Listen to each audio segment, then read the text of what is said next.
We have been seeing so many activists melting down over the fact that there are millions of gamers who are willing to speak with their wallet and not support products that are filled to the brim with political messaging. And of course, have developers and creatives behind it that hate our guts. And now The Guardian has put up this massive hit piece on gamers titled "The Disturbing Online Misogyny of Gamergate Has Returned If It Ever Went Away."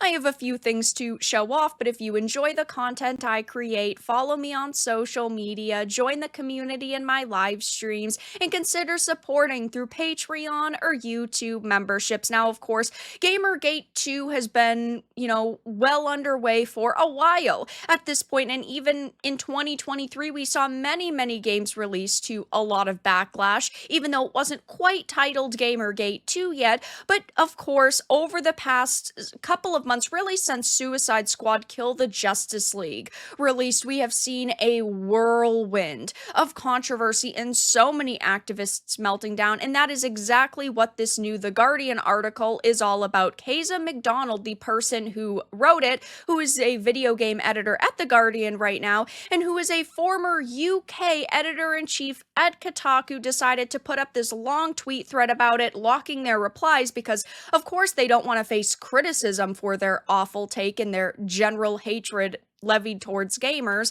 But they had said the anti-woke campaigning that kicked off a few months ago is still rolling on. The language may have changed it a little since Gamergate, but the intention behind it has not. And again, I would say that, the beginnings of Gamergate truly started in 2023 because of Alan Wake 2's launch, but what really set it into motion and why it was labeled Gamergate 2 was because of Kabrutus and Sweet Baby Inc. Detected. Sweet Baby Inc. helped work on Suicide Squad Kill the Justice League, along with many other games like Alan Wake 2, and people were fed up with narrative consultation companies and finally said, enough is enough. We are going to boycott your products. And of course, these activists don't want that to happen because they believe in what these consultant companies are doing. They believe that our content should be sanitized, and they don't think that we should have a voice. It says, though, the disturbing online misogyny of Gamergate has returned if it ever went away. And it's very suspiciously timed, especially because recently we saw Alyssa Mercante's quote review on, Elden Ring Shadow of the Erdtree, where she complained the whole time about Gamergate 2 and the harassment she's been facing, even though most of what she's been facing is simply just criticism, but these people don't know the difference between criticism and harassment, and suddenly this goes up. And Keza here had previously worked at Kotaku. It just seems like behind the scenes they decided to publish their articles all at once, but it says, a few months ago, I wrote about a consulting agency, Sweet Baby Inc., that found itself at the center of a conspiracy theory. Aggregated gamers on a Steam forum had erroneously concluded that this small agency was somehow mandating the inclusion of more diverse characters in games. It is not a conspiracy theory at this point. We have seen all of the games that Sweet Baby Inc. and similar narrative consultation companies have worked on and the things that they do. We have proof from their own website that they did things like writing on Suicide Squad Kill the Justice League, that they helped with character models, and these are all of the things that are facing problems in video games right now. It's not a conspiracy, and I hate when they do this. They say, oh, it's just a small agency. Of course, we had gotten the Sweet Baby Inc. doesn't do what you think it does articles, but that is a lie. Sweet Baby Inc. does exactly what you think they do, and they are not a small agency by any means. Yes, they only have 15 to 20 employees that actively work there, but if you look at the massive companies that they're working with, like Xbox Game Studios and EA, Warner Brothers, Compulsion Games, the list goes on, a small company doesn't get the chance to work with those major names. They are not small, and they are having a direct effect on the state of the industry. They are sanitizing games.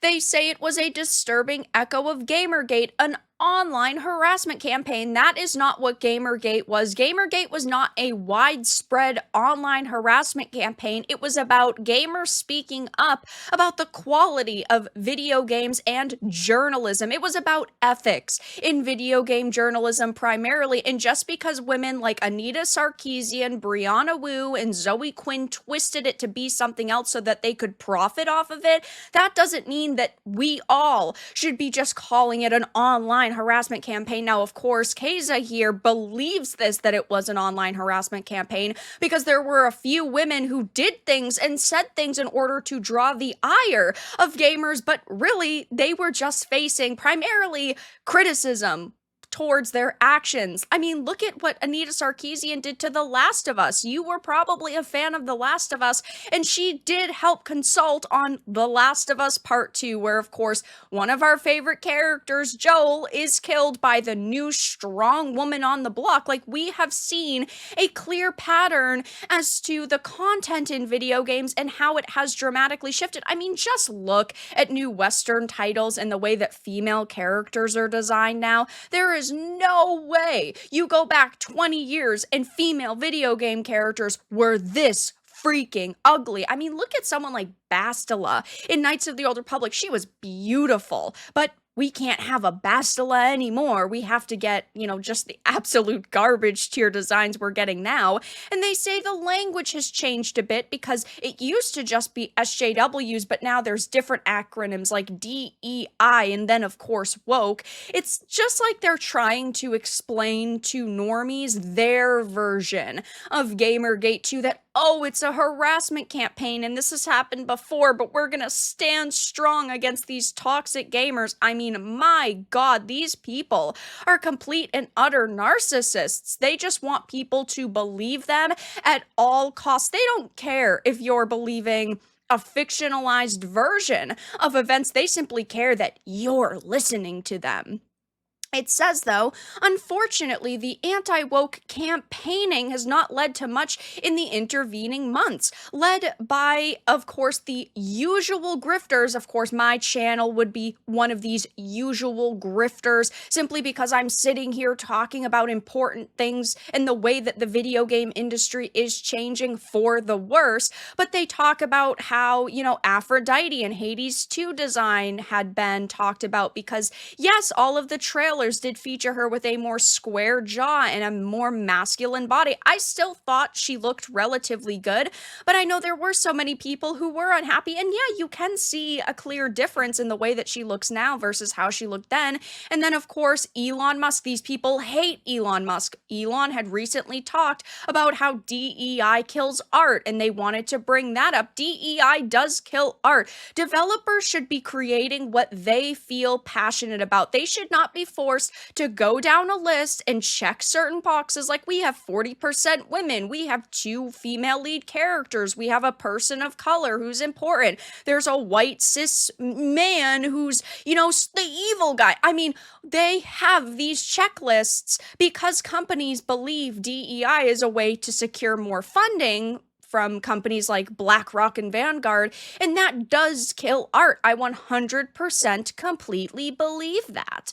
And we've seen it time and time again, and they bring up a few specific examples that I've talked about extensively on this channel, like Yasuke in Assassin's Creed Shadows. They talk about the recent Black Myth Wukong situation. It does also seem like that is really what also might have sparked this article being written. They talk about a report at IGN which credibly and comprehensively laid out a history of sexism at the developer of Black Myth Wukong, which is a complete and utter lie, because we found out that the original report back from November of 2023 was actually mistranslated, so a lot of the translations there were not accurate, and IGN didn't actually address that when they recently doubled down on that report, and they practically demanded that Game Science come out and defend themselves, which is total bullshit. These developers do not owe these activists anything, and that is probably a big reason why this is the #1 pre-ordered game on Steam right now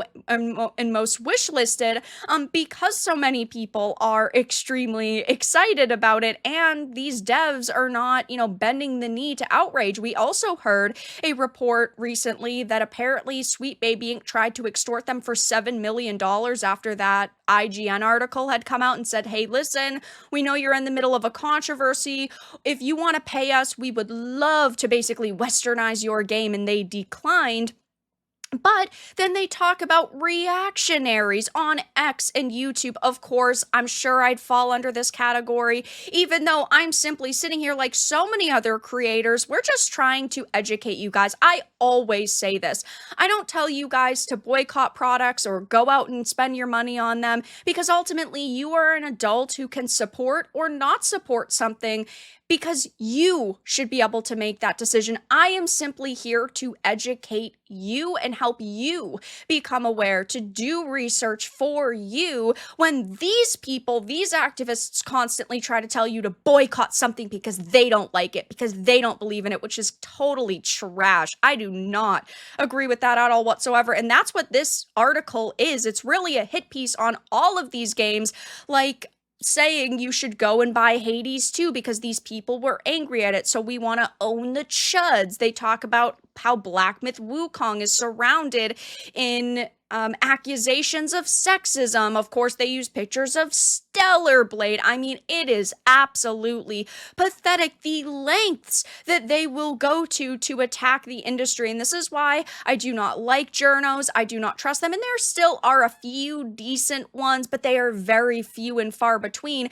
And this is why I personally want the video game journalism space to change. Now, I don't think it could unless the Kotakus, the Gamers, the Guardians all magically went away, but at the same time, I will constantly call these people out for their articles that are filled with lies, because an average person might click this and see it and believe everything they're saying when none of this should be believed. So of course, this is just a hit piece on gamers and us actually having a voice and our voice mattering. And this thread on Twitter/X is still locked down, so it will be interesting to see just how much backlash Keza McDonald here ends up facing, but clearly this is just a hit piece on gamers and our industry. But that's all that I had to discuss in this video. Let everyone know your thoughts in the comments down below. If you enjoyed this, give it a like, and if you didn't, give it a dislike. I appreciate your support either way, but I will talk to you all again in the next video really soon.